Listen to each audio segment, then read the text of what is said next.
Eto raw, nagpa-preserve na ng kanyang eggs itong si Kim Chu. Ay!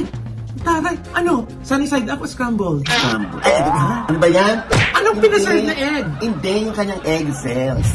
Preserve ng egg cells! Kasi ginagawa na yan ngayon, lalo na pag nagkakaedad na. Yung eggs mo, pinapapreserve mo na. Nagsisave ka na. Nagsisave ka na. Kasi hindi mo naman alam, katulad si Kim Chu. Siyempre, si Kim Chu gusto muna niyang i-savor, ang kanyang kasikatan, hindi ba? Kanyang youth. Oo, kanyang youth, di ba? Gusto niya samantalahin dahil hindi naman sa lahat ng pagkakataon, ikaw ay nandun sa top. Oo. Ilang taon na nga si Kim Chu ngayon?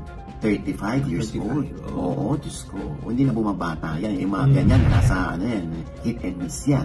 Kung mabubuntis or hindi, di ba? Ngayon, normal lang yun magpa-preserve ng eggs si Kim Chu. Kung totoo man ito, ha? Saka marami ng mga celebrities siguro gawa niyan, di ba? Kasi ang alam ko si Vina Morales, nagpa-preserve din ng eggs niya.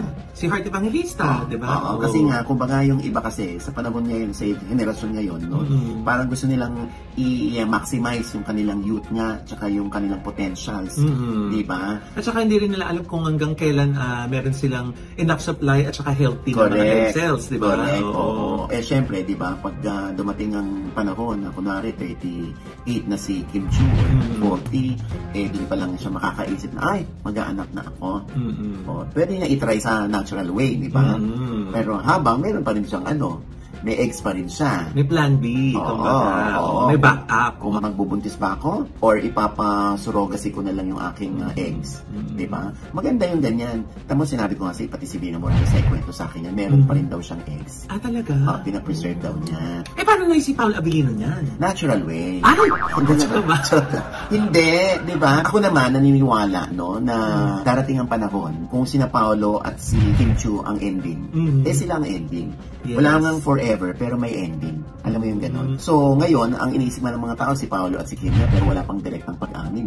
Nakita nga sila, nagja-judge sila, hawak ni Paolo yung camera, si Kim Chu nakasunod sa kanya. Siguro ito yung sa Vancouver. So, tama nga ang ginawa ni Kim Chu. Magpa-preserve siya ng ex kasi, knock-on-wood, sana naman, sila sa ending, paano kung hindi si Paolo at si Kim Chu? Tapos, ayaw na ni Kim Chu sa lalaki, kunwari. At least meron siyang, hindi, ipapasurogacy ko na lang itong aking ex. O kaya na, kumuha ng male donor, di ba? Para makabuo.